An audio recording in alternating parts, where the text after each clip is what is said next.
Hello friends, आज की video में हम इंडियन पॉलिटी के एक बहुत ही इंपॉर्टेंट टॉपिक को डिटेल में डिस्कस करेंगे, जिसका नाम है सिटीजनशिप। हमारा कॉन्स्टिट्यूशन हमारे देश की टेरिटरी और उसमें रहने वाले लोगों पर अप्लाई होता है। पिछली वीडियो में हमने यूनियन एंड इट्स टेरिटरीज को डिटेल में कवर कर लिया था और अब हम बात करेंगे इस टेरिटरी में रहने वाले लोगों की। आपको पता ही है कि 15 अगस्त 1947 को जब हमारा देश आज़ाद हुआ तो साथ ही साथ बंटवारा भी हो गया। अनडिवाइडेड इंडिया को विभाजित करके इंडिया और पाकिस्तान दो देश बनाए गए। ऐसे में इंडिया और पाकिस्तान दोनों ही देशों से लार्ज स्केल पर लोगों ने पलायन करना शुरू कर दिया। कुछ लोग इंडिया छोड़कर पाकिस्तान जा रहे थे तो कुछ लोग पाकिस्तान छोड़कर इंडिया आ रहे थे। पार्टीशन के ऑलमोस्ट एक साल के बाद तक भी लोगों की आवाजाही पर कोई रोक टोक नहीं थी। कोई भी इंडिया से पाकिस्तान या फिर पाकिस्तान से इंडिया आ जा सकता था। इस पर एक रोक लगाने के लिए 19 जुलाई 1948 को परमिट सिस्टम लागू किया गया। इसका मतलब अब बॉर्डर क्रॉस करने के लिए लोगों को पहले अपनी गवर्नमेंट से परमिशन लेनी होती थी। यानी 19 जुलाई 1948 के बाद भी इंडिया और पाकिस्तान के बीच लोगों ने माइग्रेट किया, मगर गवर्नमेंट की परमिशन से। ये परमिट सिस्टम बेसिकली पासपोर्ट और वीज़ा का अल्टरनेटिव था, क्योंकि नए नए देश बने थे। पासपोर्ट कहाँ से आएगा और वीज़ा डिपार्टमेंट वगैरह सेटअप होने में तो थोड़ा टाइम लगता है, और वैसे भी इतने मास स्केल पर पॉपुलेशन माइग्रेट कर रही थी, तो इनिशियली इसे परमिट सिस्टम के थ्रू कंट्रोल किया गया और फिर 1950 में जाकर पासपोर्ट और वीज़ा मैंडेटरी हुआ। अब हम अगर इंडिया की बात करें तो पार्टीशन के बाद इतने सारे लोग यहाँ आए और कितने गए, और ऐसे भी लोग होंगे जो कि पाकिस्तान जाके फिर वापस से लौट आए। और बहुत सारे ब्रिटिशर्स ऐसे थे जो यहीं बस गए, देश आज़ाद होने के बाद भी वापस ब्रिटेन नहीं गए। और हाँ, उन लोगों का क्या जो सदियों से यहाँ पे रह रहे थे, बट जब देश आज़ाद हुआ उस समय में भी किसी काम की वजह से दूसरे देश में रह रहे थे। अब इतने सारे केसेस हैं। अब इनमें से किसको भारत का नागरिक माना जाए और किसको नहीं? अब इसका आंसर सिंपल है, कौन नागरिक है और कौन नहीं, ये तो कॉन्स्टिट्यूशन ही निर्धारित करता है। बट बात कर रहे हैं 1947 के आसपास की, और कॉन्स्टिट्यूशन लागू हुआ था 26 जनवरी 1950 को। आप समझ सकते हो कि जो केसेस हमने अभी एग्जाम्पल के तौर पे डिस्कस किए, उससे भी कहीं ज्यादा कॉम्प्लिकेटेड केसेस इन 2-2.5 साल में क्रिएट हो गए होंगे। तो अब इस बैकग्राउंड के साथ हम हमारे कॉन्स्टिट्यूशन के पार्ट 2 को समझेंगे, जो कि हमें सिटीजनशिप से रिलेटेड इंफॉर्मेशन देता है।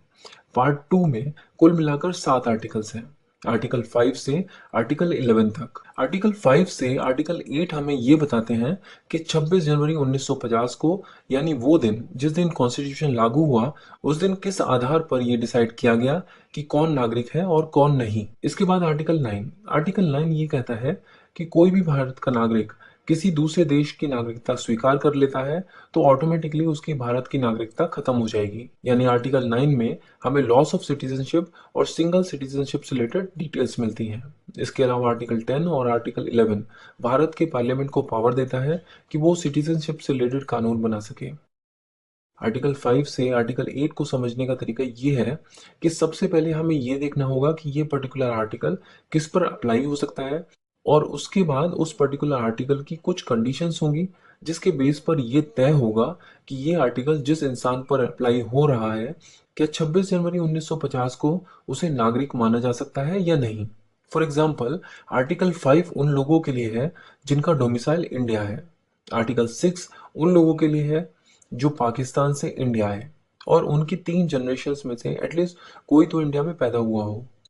आर्टिकल 7 उन लोगों के लिए है जो 1 मार्च 1947 के बाद इंडिया से पाकिस्तान चले आए थे, बट बाद में 26 जनवरी 1950 से पहले पहले वापस इंडिया लौट आए। आर्टिकल 8 उन लोगों पर अप्लाई हो सकता है जो किसी दूसरे देश में रह रहे थे और उनकी 3 जनरेशन्स में से कोई तो अनडिवाइडेड इंडिया में पैदा हुआ हो। हम इन सभी आर्टिकल्स को कंडीशंस के साथ डिटेल में डिस्कस करेंगे। स्टार्ट करते हैं आर्टिकल 5 से।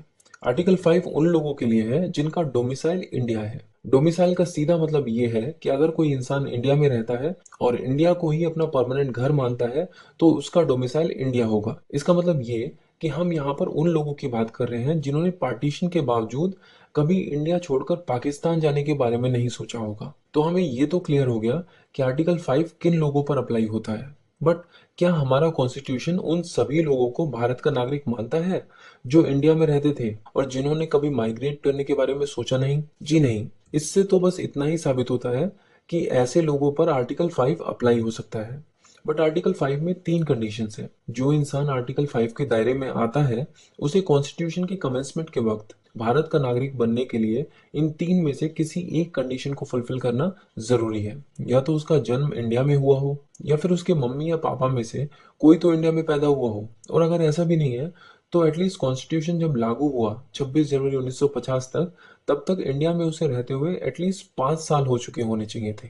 इन तीनों में से एटलीस्ट एक कंडीशन तो फुलफिल होनी ही चाहिए। अगर आर्टिकल 5 के थ्रू नागरिकता चाहिए तो हो सकता है कि आपके मन में ऐसा क्वेश्चन आ रहा हो कि अगर किसी इंसान के पास 26 जनवरी 1950 में इंडिया का डोमिसाइल था, यानी वो इंडिया में रहता भी था और इंडिया को अपना परमानेंट घर मानता है, तो ऐसे इंसान को फिर और क्या प्रूफ करने की जरूरत है? ऐसे इंसान को भारत की नागरिकता क्यों नहीं दी जा सकती? तो चलिए ऐसे ही एक इंसान का सिटीजनशिप टेस्ट कर लेते हैं। आपको पता ही है कि जब भारत आजाद हुआ तो उस समय बहुत सारे ब्रिटिशर्स भी इंडिया में रहते थे। काफी लोगों का यहाँ पर अपना घर भी था और वो इंडिया छोड़कर जाना भी नहीं चाहते थे। इस हिसाब से उनके पास इंडिया का डोमिसाइल था और इसीलिए आर्टिकल 5 ऐसे लोगों पर लागू हुआ। बट ऐसे सभी लोगों को सिटीजनशिप तो नहीं दी जा सकती, क्योंकि आर्टिकल 5 की तीनों कंडीशंस में से एक भी कंडीशन उन पर फिट नहीं बैठती थी। इस वीडियो में हमने सिटीजनशिप से रिलेटेड जरूरी डिटेल्स, बैकग्राउंड और आर्टिकल 5 को कवर किया।